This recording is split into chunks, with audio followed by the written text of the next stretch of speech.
we're at a lull at the moment, but there have been times when it's been particularly intense.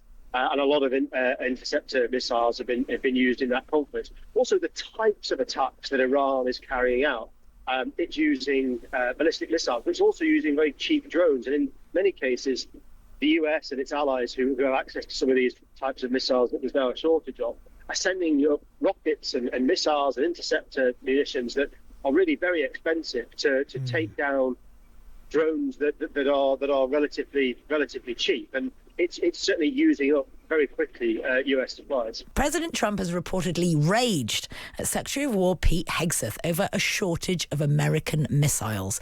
This week, the White House announced it would cancel what Trump called the biggest attack since World War II on Iran because of progress made in peace talks. But reports of the president's anger with Hegseth has led to some to speculate that a shortage of munitions is limiting the United States' ability to continue imposing their military might on the world stage.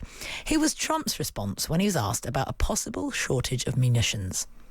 We have certain types of munitions that are very powerful, that we have virtual unlimited supply. We have others where it's a little bit tighter, but we have certain types of munitions which are they may not be as accurate, they may not be, they're not as elite. We're watching that very closely, but we have certain types which are very powerful, and we have an unlimited supply. Well, joining us to discuss the week's biggest stories from across the pond is Alistair Dawber, news editor for politics and national security at the Wall Street Journal. Good afternoon from here. Good morning where you are, Alistair. Good morning from here, Jane. Hi.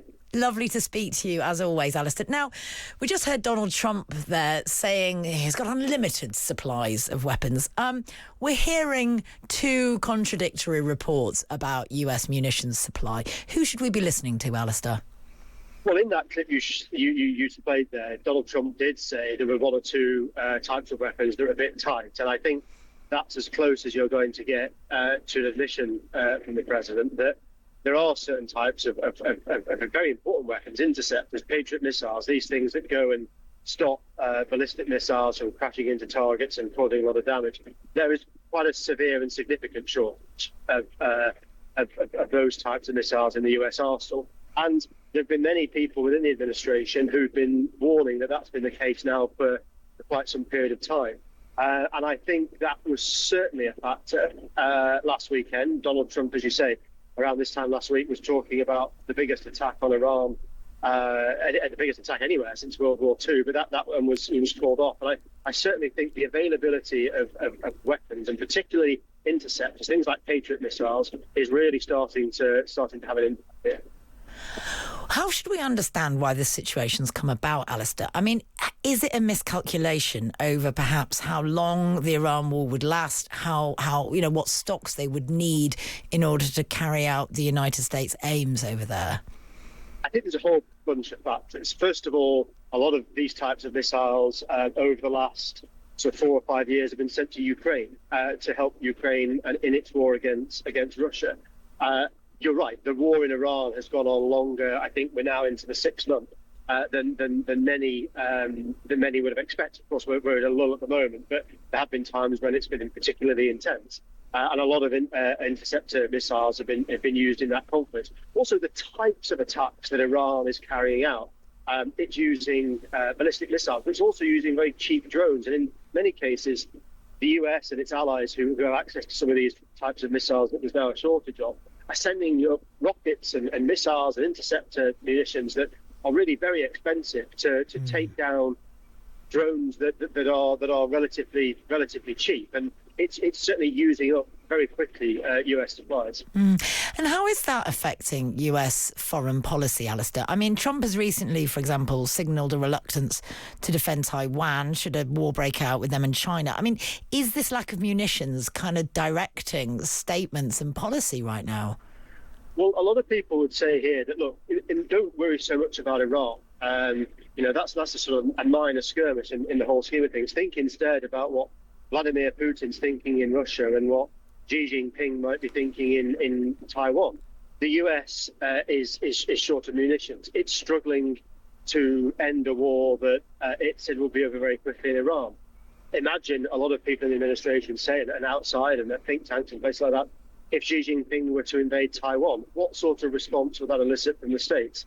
Similarly, in my newspaper, the Wall Street Journal, has reported this week that a US intelligence assesses that Vladimir Putin could, and it's very much a could, launch what intelligence assessments describe as a limited incursion into a NATO state in the next few years, because he feels that NATO is divided, because he knows that the types of munitions that would be needed to defend NATO countries in the event of something like that happening, or there's a shortage of these things. Gosh, yeah, terrifying. Alistair, another big story this week has been Abdul El-Said's victory in Michigan's Democratic primaries. It seems to continue this trend of the Democratic Party, or certainly some high-profile members of the Democratic Party, shifting to the left. We've got a clip here of him speaking following his victory. If you believe, like me, that we have a responsibility to stand up and walk with our unions so that everybody has collective bargaining rights in this country, if you believe, like me, that you ought to have the guarantee of good health care in this country without some corporation trying to tell you what you cannot have and should not fight for, I hope that you'll join this movement now. Alistair, for listeners who are perhaps not familiar with Al-Said and what's been going on in Michigan, can you just give us a quick sense of who he is and where he's come up from? Yeah, he's been a member of what's known, I don't think he is a member anymore, but has been a member of what's known as the Democratic Socialist Alliance. This is a group that's been on the periphery for a long time of the Democratic Party. But in the last few years, it's really come to the fore. And Abdul El-Said, like many others across the country, have put themselves forward to challenge established Democrats for seats, in El-Said's case, for the Senate this autumn, but in congressional races, in races for various governors that are in play this year.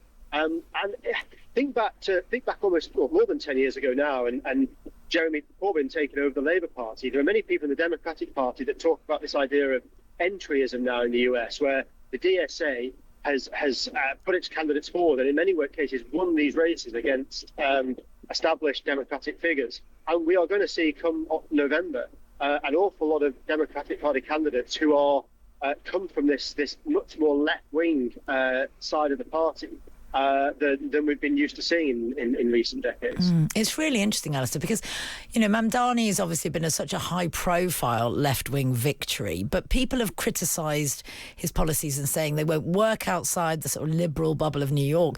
I mean, this is a firmly Rust Belt victory by Abdul El-Said, and you're saying, you know, there's more to come. I mean, is that puncturing the argument and proving that actually, you know, these much more left-wing Democrats can work outside metropolitan liberal bubbles? Yeah, I mean, the answer to that question directly is we'll see in November when these when these candidates are put up in front of a general election. What was interesting in Michigan on Tuesday night is that all the polls were telling us that Abdul El-Said would win handsomely the Democratic primary. In fact, it was very, very close, which suggests that the Democratic Party is quite divided between the rise of the new left in the Democratic Party and also the more established centrist figures. I think that's catnip, frankly, to the Republicans, who can talk about, look, you know, you're going to elect a socialist, Donald Trump calls them communists, and the party's divided. So I think that's a place the Republican advantage come November. But this element of the Democratic Party is here to stay. You're right, Zoran Mamdani here in New York runs on that platform. There are other candidates across the country who will also stand on the Democratic Party ticket from November. I think what many in the party are looking for is not so much this November and whether or not someone like Abdul El-Said ends up in the Senate, but more 2 years from now, and whether or not the momentum that the DSA currently has comes into the Democratic presidential nomination primaries, and that whole year of 2028 where we'll see candidates vying for the job, whether or not someone from the left of the party might end up being the presidential candidate. Yeah, it's going to be very interesting. Yeah, absolutely. It's weird to think it's very far away, but we're already talking about it, Alistair. It's not that far. No, I know. Yeah. Before we let you go, Alistair, we need to talk about the White House ballroom, because it's not just Pete Hegseth that's been getting Donald Trump's ire this week. He's also not happy about his precious White House ballroom project being blocked by the Federal Appeals Court. Now, apart from sense and good taste, obviously, on what basis did they block the ballroom? Very simply, that it needed congressional support. That Donald Trump should have gone to Congress and had the project approved. That's very simply the reason that the Federal Appeals Court this week blocked construction of the ballroom. Now, if you go to Washington and you go outside the White House, it's essentially a building site. It's not that these are architects' plans that has fallen foul of like a local planning committee on a local council. This ballroom is under construction. There are huge cranes in the White House grounds. They've leveled off the ground. There's construction. There's building work. There's digging, and so on and so forth. So this will now go to the Supreme Court. And, we've just been talking about Iran. We've just been talking about munition shortages. We've just been talking about the threat from America's adversaries. This is really the thing that Donald Trump cares about right now. Yes, all those things are important. The administration's working on them. But Donald Trump is getting very cross about the ballroom. He's also building a new helipad in the White House grounds. He's asked the contractors to change the building around that because he wasn't happy with the way that project was progressing. It feels like a distraction. I think that, we've just been talking about the midterms in November. I think some voters will think, look, my gas prices when I go and fill up my car, my inflation's very high. The cost of living here is growing all the time. Should the president really be focused on these issues or railing against whether or not he can build a ballroom in the White House? Yeah, and his sloping helipad. Yes, exactly. Sloping helipad. Thank you so much for your time. It's wonderful to speak to you as always, Alistair. That was news editor for Politics and National Security at the Wall Street Journal, Alistair Dawber.